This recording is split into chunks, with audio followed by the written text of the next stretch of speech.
Hi guys. Good afternoon. Actually it's 7 p.m. na here. At saka katatapos ko lang mag-dinner, so isipan ko mag-walking. Kasi maaga pa eh. Mainit pa. Mainit pa siya kahit 7 o'clock. May araw pa din. So, ito yung neighborhood namin. So, naglalakad-lakad lang ako dito sa amin. Ayan o. So, yeah. Samahan nyo ako guys. Lakad tayo. Maganda din ang walking sa katawan, ano. So, ito yung lugar namin dito. Ano. Samahan nyo ako dito guys. Pero maragit lang kami dito sa... Actually, sa mga previous vlogs ko, makikita nyo yung place na to. Kasi ito lang naman palagi ko iniikutan pagkahapon. So, dito lang ako nagwo-walking. Merong dito malapit din sa amin na 3 miles siya. Paikot siya sa lake. Pero, ayoko doon mag-walking pa ako lang isa. Kasi minsan may mga ano din. May mga... nag-walking din. Marami din nag-walking. Pero maganda po may kasama. Kasi mahaba siyang lakaran. 3 miles. Kaya may mga nagbabasketball dito. At saka maganda dito. Malinis siya. Tapos maraming mga tao. So, hindi ka matatakot mag-walking paghapon. Kasi may mga nakikita ng mga tao. So, yan, mga apartment lang siya dyan. Tapos ito, I think, mga student. Parang nagtitraining sila. Police explorer sila. Ayan, yung pass na yun, guys. Free yan siya, guys. Magsasakay ka niyan, free siya, walang bayad. Tapos may free wifi pa sa loob. Yan. Dito lang yun sa, ano, ng government. Yan. Yan. So, yung park dito. Yung park dito ng mga bata. Mga pambata na park na pwede mo dalhin yung mga anak mo. Mag-swing sila. Mag-slides. Alam mo, gustong-gusto ko tong bricks na to. Kasi parang it reminds me of Europe ba. Yan ah.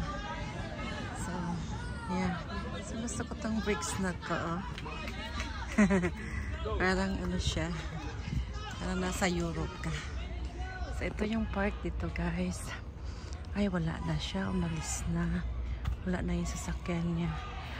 May naabangan-abangan kasi ako dito eh. So, ito yung park dito guys. Yan. Tuwing hapon, dito lang ako naglalakad. Ikot lang ako ng mga 30 minutes. Ang ganda na yun. Diba? At least naka-walking ka. Okay, 30 minutes or 1 hour. Walking. Saka maano pa, maalingiing. Tawag sa amin pa yung maalingiing sa Bisaya. Alingiing. Yung medyo mainit. Mainit pa. Napifeel mo pa yung singaw ng ano, siminto. Yan, may mga tao. Nagdadala sila ng food. Minsan, dala sila ng mga pizza. Dala sila kumakain. Yan. Tapos, yan, may mga slide ng mga bata. May mga ano, akyat-akyatan. Ganda din siya. Karamihan pumunta dito. Mga Spanish. Mga pambata, yan siya. Kikita ang mga bata. Kakatuwa, ano? Diba? Kaka-relax. Ang ganda sa mga bata yung mga ganyan, papawisan sila. Yan. Tapos, ito yung police station. Yan. Tapos, ito yung city hall. Ito yung city hall. Hala, ang aso. So big. Hala. What dog is that? Husky. Oh, husky. Oh, so big, no?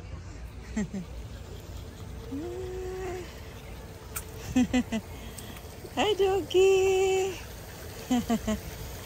It's a guy? It's a boy? It's a girl. It's a girl? What's her name? Luna. Luna? Oh.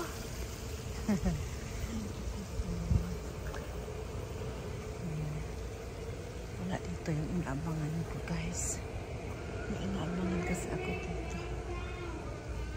May inaabangan ako dyan. Umalis na siya. Ito yung parking niya. Wala na siya dito. Maaga siya umuwi. So, ikot-ikot lang ako dito sa sa malapit sa amin. City Hall lang. Tapos, doon naman yung swimming pool na public swimming pool. Ayan, oh. Makikita mo dyan yung kita mo yung parang tube slides nila. Giant slides. So, pag pupunta ka dyan sa swimming pool na yan, may bayad siya. $5. I think $5 pa rin ata ang ang bayad. So, dyan natuto yung mga anak ko mag-swimming. Dinadala namin sila dyan nung maliit pa sila. Kasi nga, para matuto. O, tingnan mo, napakinabangan nila. Marunong silang mag-swimming. Pakinabangan nila nung nag-high school sila. Pakinabangan nila kasi yung school nila. Ito tawag. Ika muna, sandali lang. Guys, sorry. I cut off my video because my husband called me from his work because it's his break time. So yeah, I will continue show you the place here. So that's the white building. That's a city hall, and they have also a theater inside. It's like if you have a show, like a concert. I think what's the singer, the Filipino singer that already concert there. I forgot her name. You know. And then yeah, they did a concert over there. And yeah, this is the swimming pool. Yeah, I showed this already before in my vlog, old vlogs. Yeah, I think they have an event there because there's a lot of people. So yeah, this is the swimming pool where my kids learn how to swim. Yeah, they have this first one here next to the slides. This is where you're gonna start. They have like level 1,